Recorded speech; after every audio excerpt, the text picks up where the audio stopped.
katoia e tamanui tera, te māramatanga, kia whiti ai tera ki runga I tā tātou kaupapa e kia ana ko Mata.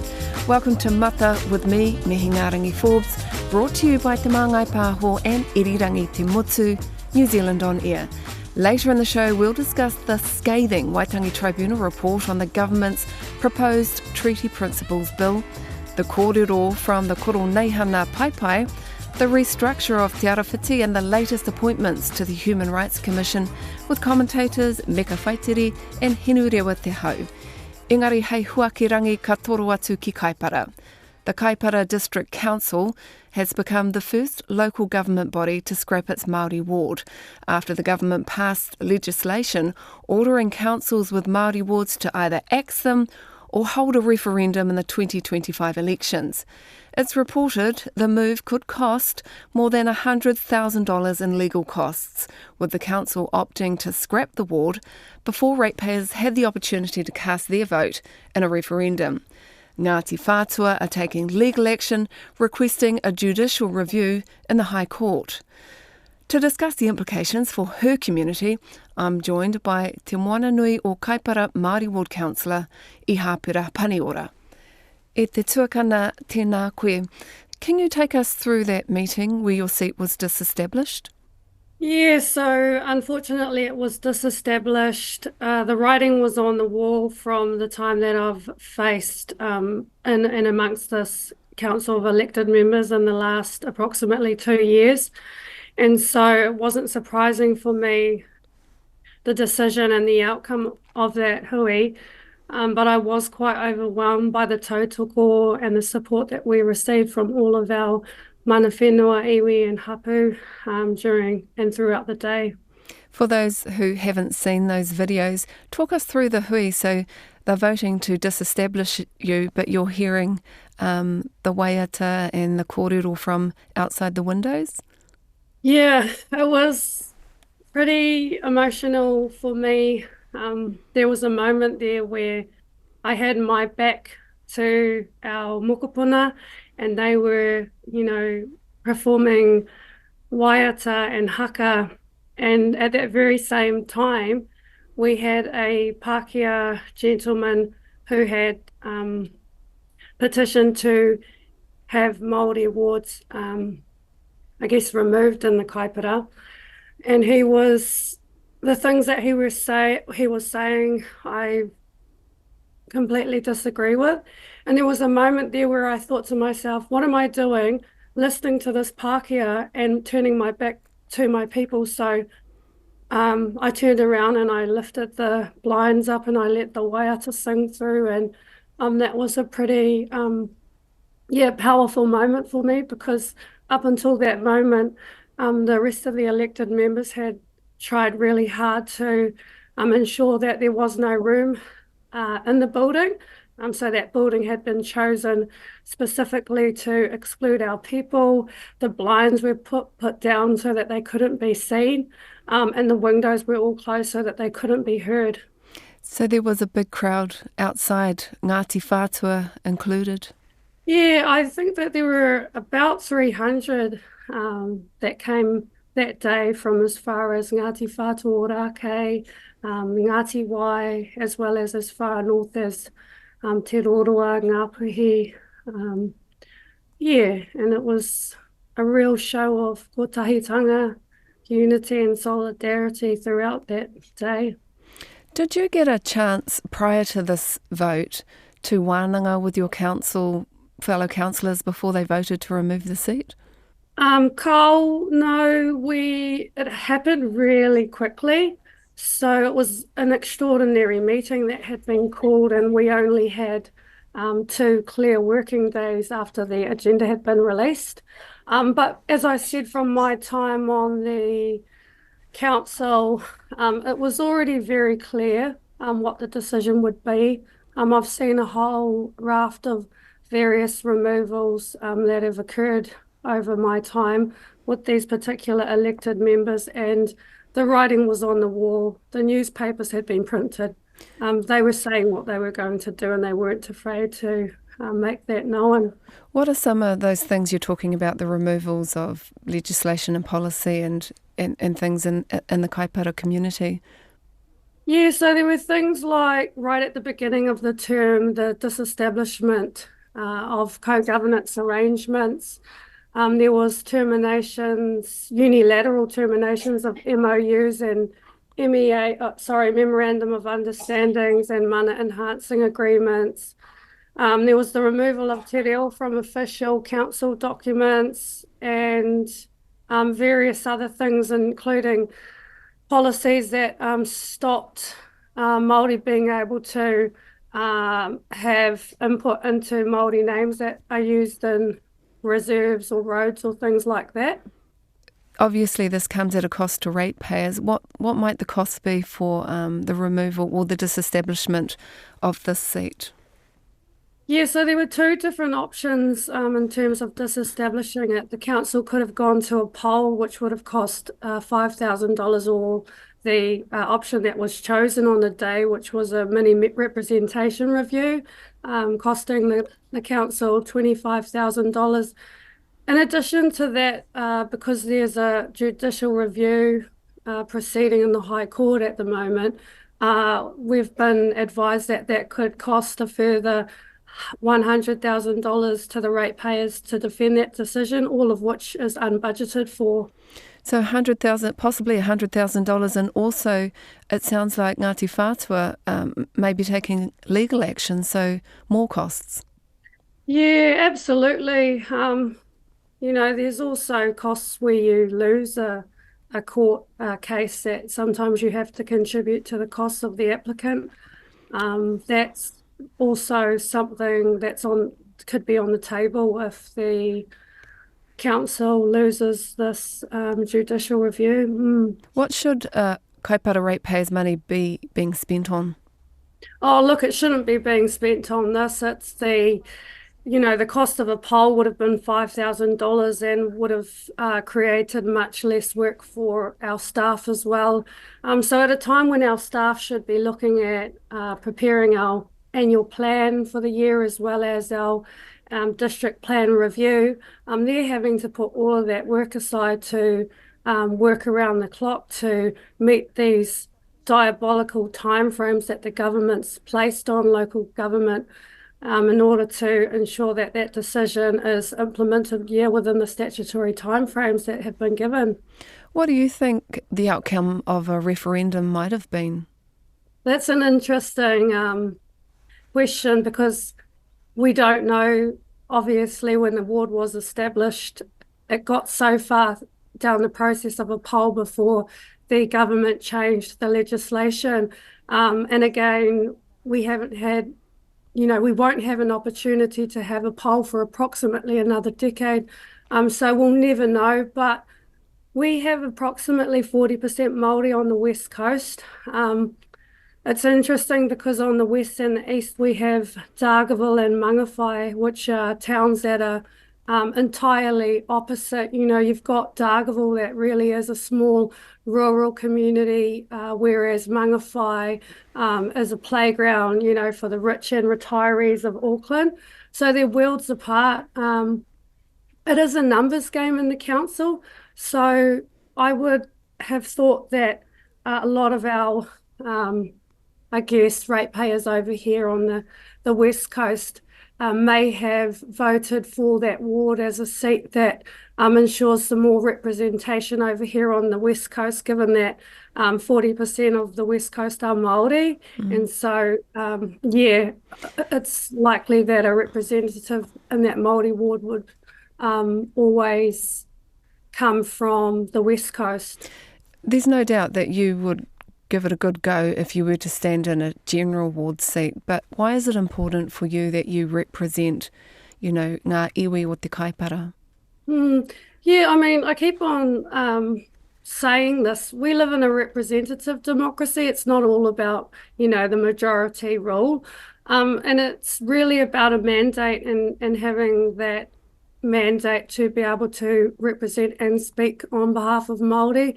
That's not necessarily the case if you're in a general ward, particularly with the last Māori councillor who was in a general ward, she didn't feel that she was able to speak for Māori, and she also wanted to be re-elected and didn't want to come across as too Māori.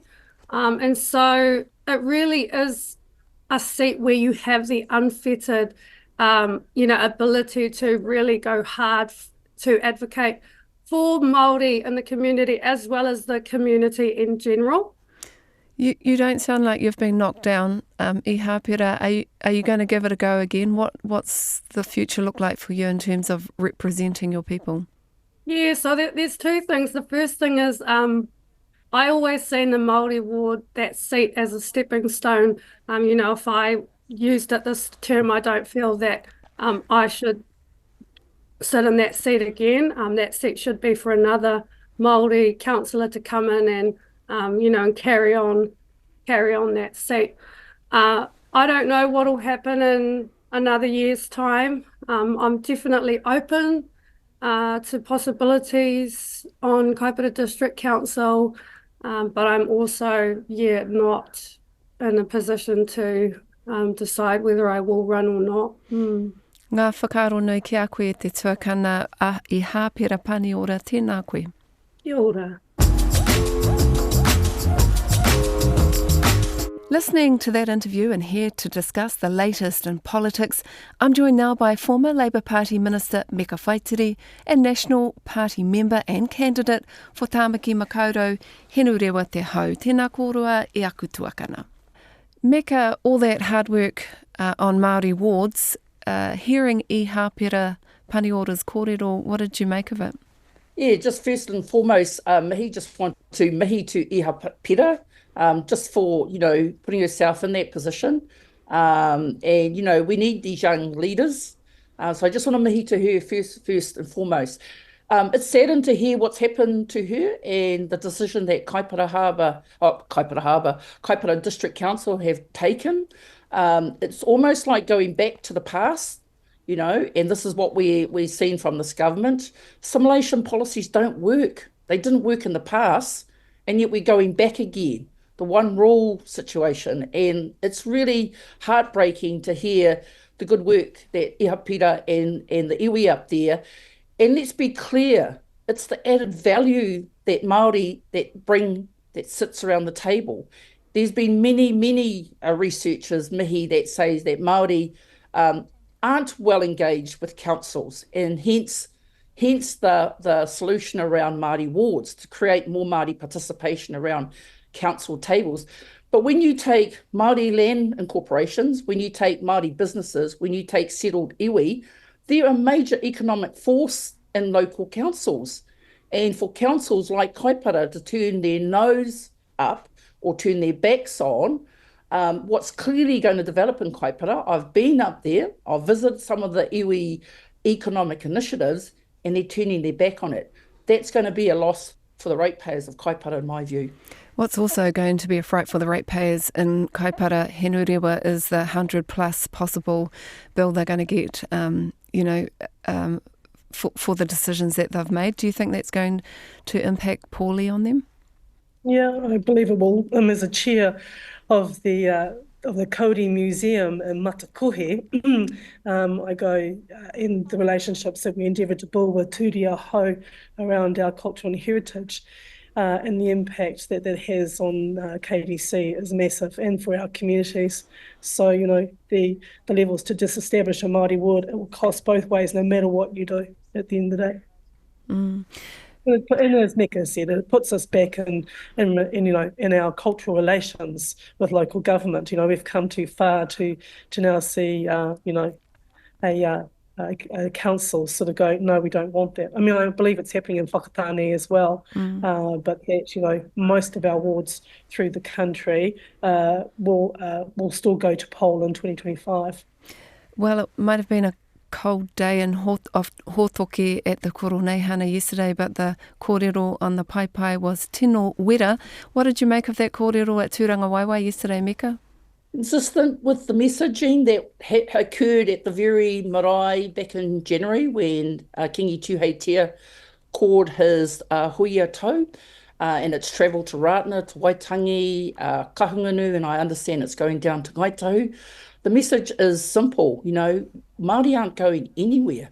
And we've gained quite a lot, and it's under successive governments, national, through the treaty settlements time period, Labour with its enabling a greater role for the treaty partner to lead. And again, what you're seeing and what was shared at the Koro Neihana at Tūranga Waiwai was we've come too far not to go further. And so the messaging that came from both the haukainga, particularly Tukuroirangi, and obviously the response from the different leaders is, we've endured each other. When no one's leaving, why can't we have an honest conversation, particularly around the policies of the treaty principles, particularly around some of the recent decisions that this coalition government has done around disestablishing the Māori Health Authority, the treatment of te reo or lack of respect for te reo in the public service. And so the messaging from Koro Neihana, like I said, was consistent, but the ball is now in the court, in the court of the government. Are they listening?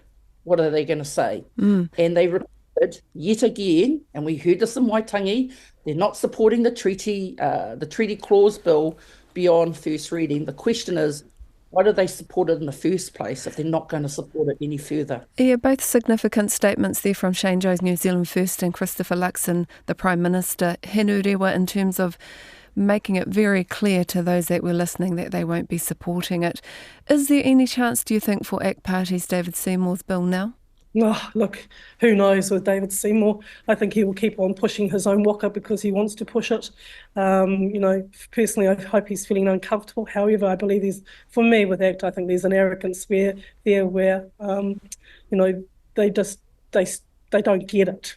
So, I'm not really interested in what Seymour is doing. What I'm more interested is ensuring that we do not see this bill go past the first reading, that it's thrown out past the first reading, and that, we honour the tiriti in the way that it has been given to us by our tupuna.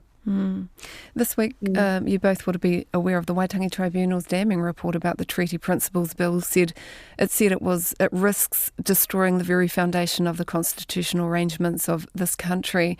It said the policy would rewrite the treaty, and it was a solution to a problem that didn't exist.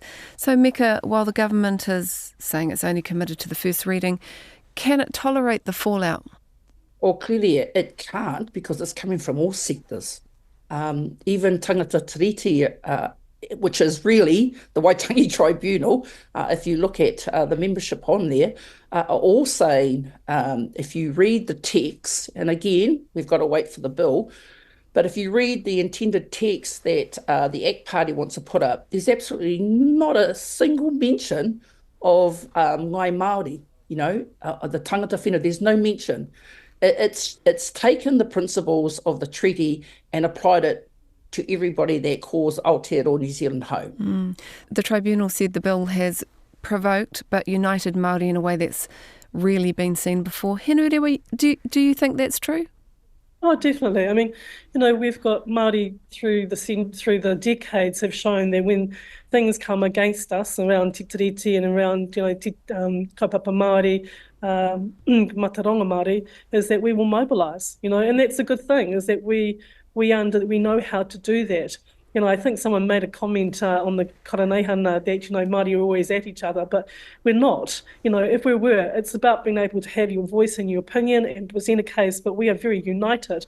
And that's what I appreciate at this particular time, though we might, vote in different ways, is that, Māori are coming together to discuss and debate and put forward their case. And we've seen this, we saw this in 75 with Land March, we saw this in the Hui Taumatas of 85, we saw this with Foreshore and Seabed. I mean, do I need to go on? We see this. So this is another example of how Māori come together, irrespective of what we vote for, because it's about ensuring that the te tiriti in its entirety is kept as the founding document of this country for all peoples in New Zealand. It does not seem to be shifting the dial, though, Meka. The One News Varian poll last night had National at 38%, the same as it's been in previous polls. Acting New Zealand First, no significant changes there, and the opposition still on 58%. I guess, does a poll at this stage of the political cycle mean anything, or should we be listening? Look, Hini, for all the times I was in government, in Parliament, and we'd see the polls, the national polls, and then Labour would run their own polls, it was clear for Māori members of Labour is that they don't poll our communities. They don't. Reason being that many of our whānau don't have landlines. And so we would take those polls as a representation, I guess, of Pākehā, in the cities and the urban areas. And I'm generalising that because obviously Māori live in those areas too. So the government will be pleased with the polls, but they only tell part of the picture. What's in front of us is this call for unity from Kingi Tuheitia, and our response to saying, yeah, no, we've come too far. Like Sir James said, we've come too far not to go further. And now the ball is in our hands as Māori, irrespective of where you sit. It's not just iwi-led.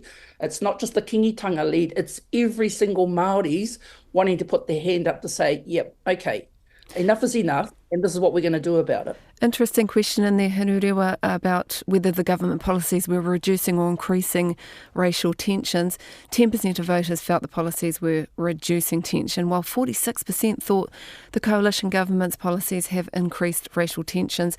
Will they be worried about that? Do you mean the coalition government? Coalition be worried about it? Look, I think I have to agree with Meka on this one. Is the poll is the poll. There will be some who will be concerned, but it's a question. Government has too many things to get on with about and been worrying about that particular poll. They'll be wanting to look at how they can implement the policies and changes that they're doing currently to actually ensure that, as Luxon said at Kore Neihana, to ensure that Māori, Māori success. Now, we can take that however we see it, but I'm looking at it from as a voter and going, yeah, well, look, let's see what's happening. We've still got a long way to go to get there. A couple of commissioners named in the Human Rights Commission this week, not taking over until October, but Justice Minister Paul Goldsmith has announced Dr. Melissa Darby as the new Race Relations Commissioner. He wahine no Ngāti Rangi Nui. Meka, what will she bring to the role? So, I don't know Dr. Darby, but first of all, congratulations to her appointment. With a quick search, I see that her background's in early childhood education. She's an academic. She's been appointed to, one would say, our highest position in terms of ensuring social justice reigns. I like I said, I don't know her. I wish her all the best. But some people have some skepticism